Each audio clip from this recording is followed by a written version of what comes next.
Hey everybody, it's Alexis with Create Your Future. I am back today with a brand new video.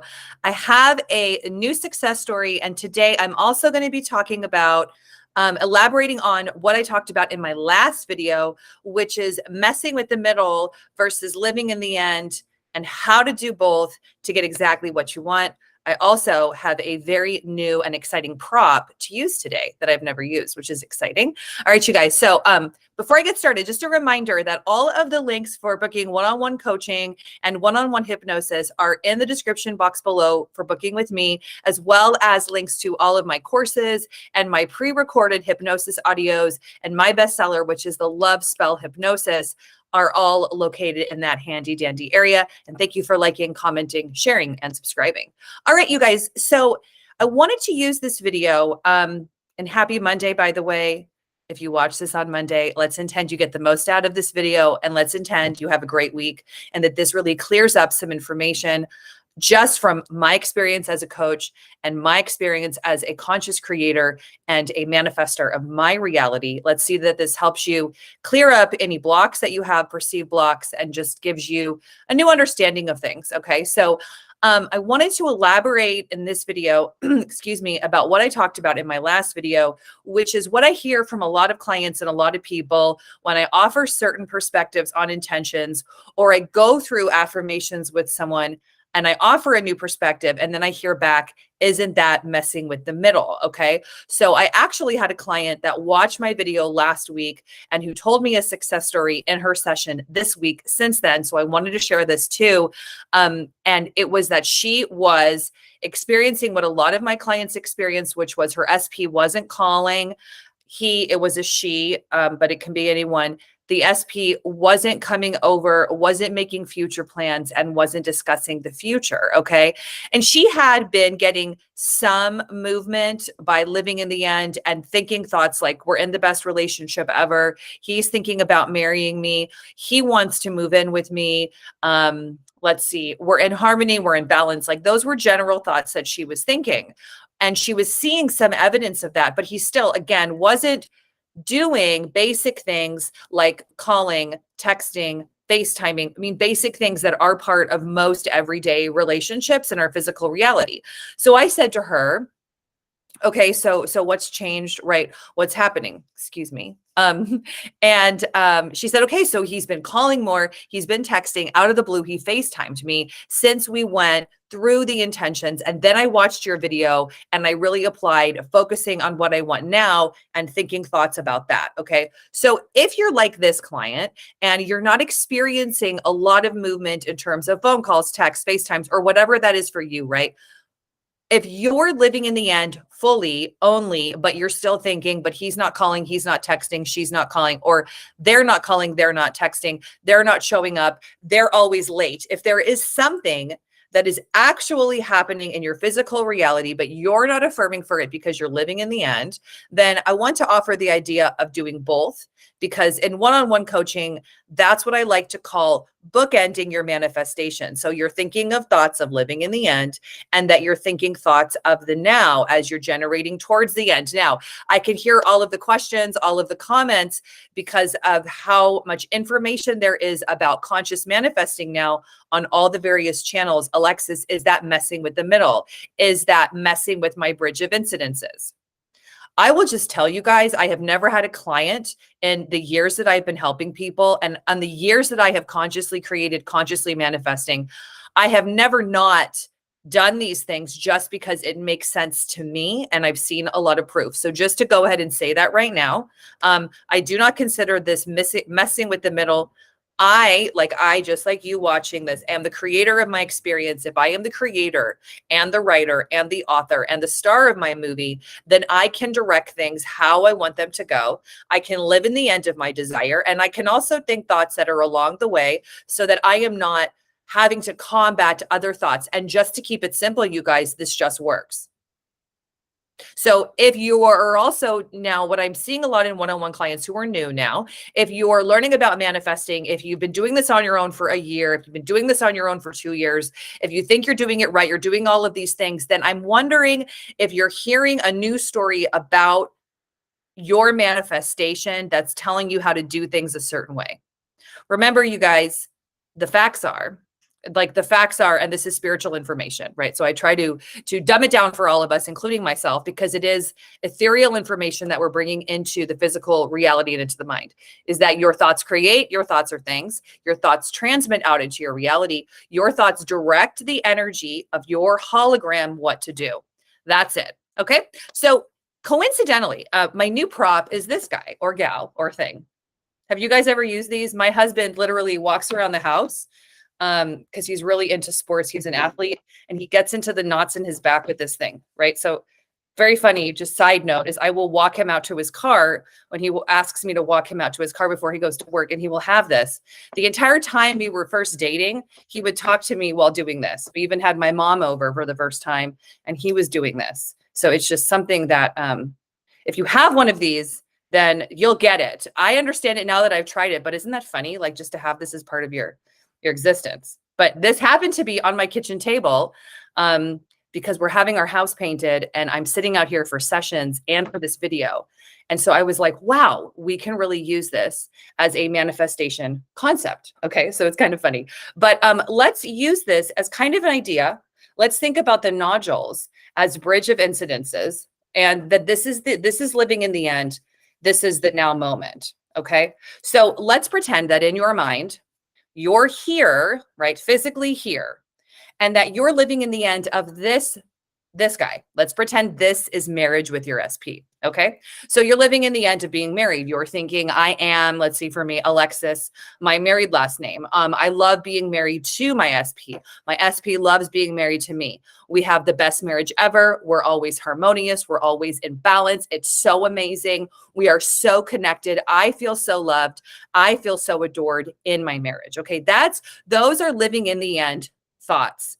Those are living in the end affirmations, right? And so I would also say that if you're doing this, right, to occupy the state of already being married, already identified as being married, but like along the way, there is a wedding, and there is like, let's say the honeymoon, right? This is a honeymoon, right? This is the wedding. This is planning for flowers. This is like, let's say you're not moving. Let's say you aren't living together, right? This is, proposal. This is moving in together, right? And then along the way, there is communication. So I would say, okay, we want to do this. Live in the end. Thoughts are things. Thoughts create. Live in the end thoughts. Live in the end state. Be living in the end constantly. Identifying yourself as a married person, identified with being married, identified not being single, okay?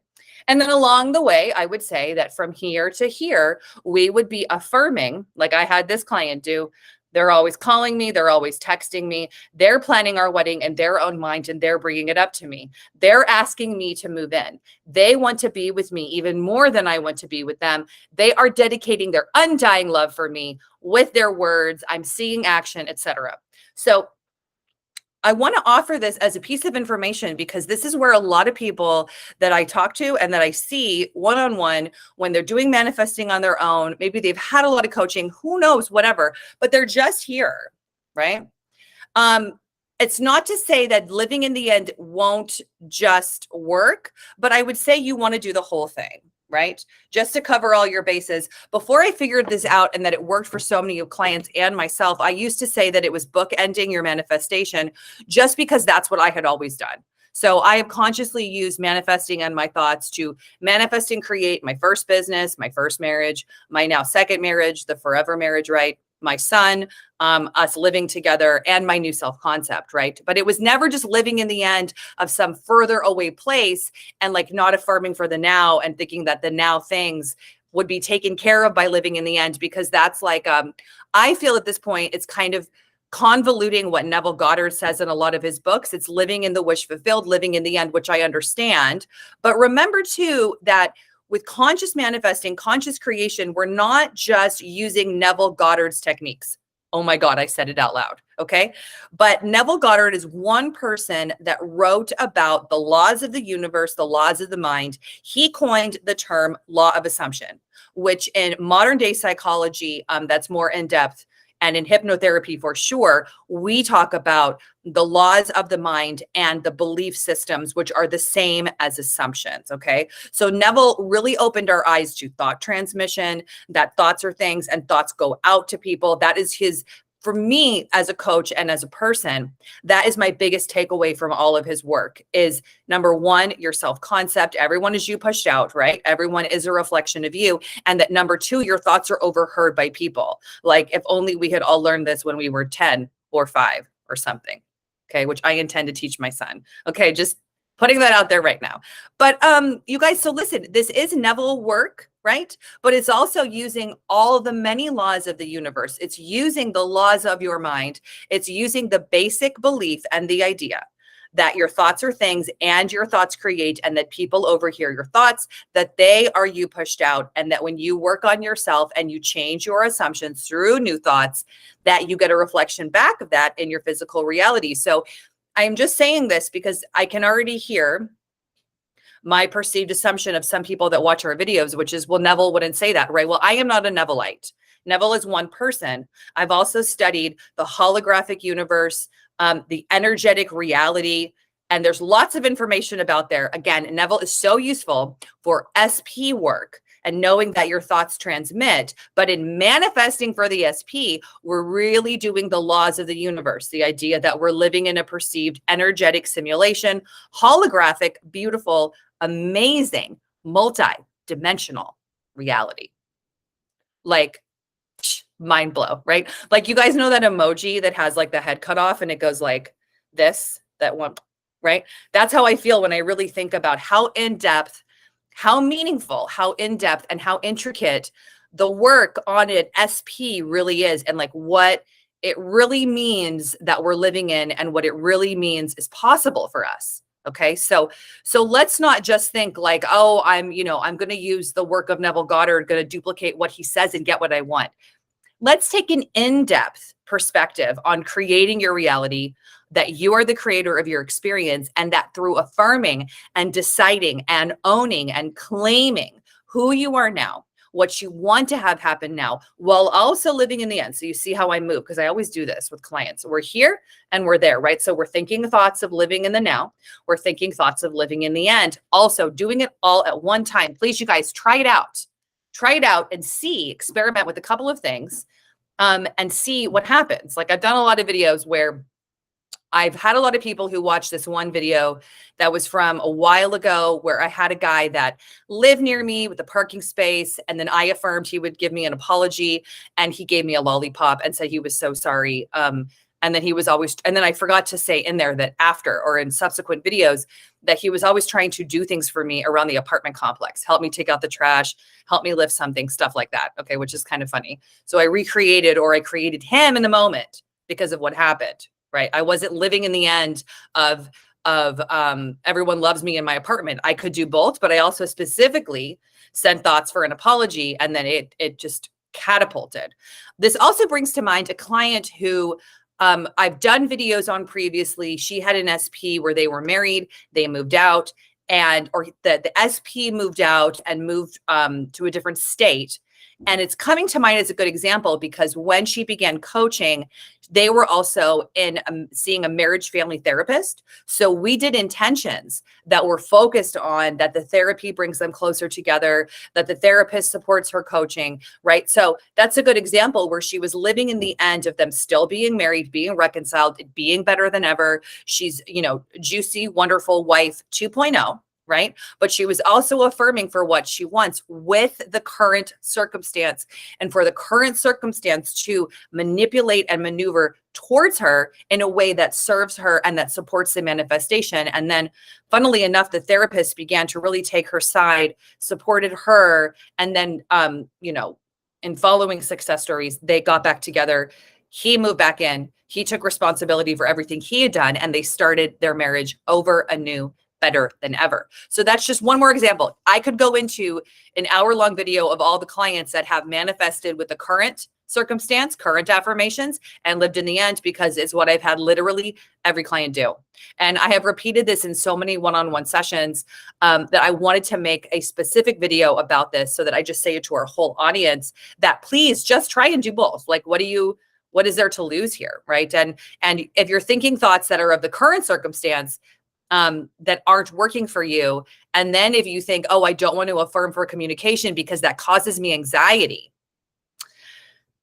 You guys, if affirming for communication causes you anxiety, we want to work on stabilizing through the anxiety, being safe, stable, secure, and then affirming for communication anyways, because that's a greater story about you. All right, I'll leave you guys with that. Okay, so moral of the story, please try these things. This just comes like from my experience as a person and a coach and applying these concepts and what I've studied and learned throughout all the years that I've studied this stuff and going to school for hypnotherapy. And this is also all the clients that have used this to be a success. So let's go back to this handy dandy mechanism, right? That here is the now moment, living in the end. You have things to affirm for. Now, I always use this as an example. So the video's not over. One more thing. Let's say this is the wedding, right? I would say that you want to be affirming for the best wedding ever, like the best wedding planner, the best flowers, everything comes together. It's not like we're just living in the end of being married and then the wedding is amazing because I'm living in the end of the amazing life. Yes, but no. Why leave those things up to chance? How about decide and own that with your conscious thoughts, you're going to make each nodule, isn't that funny, of your experience the best that it can be along the way? Because that's what I want for me. It's what I want for all of you guys. It's what I want for everybody, especially to know this is possible, because it is. All right, you guys. So go out today, make something awesome. Have a great day. I will see you in my next video and have an awesome week. All right. Bye.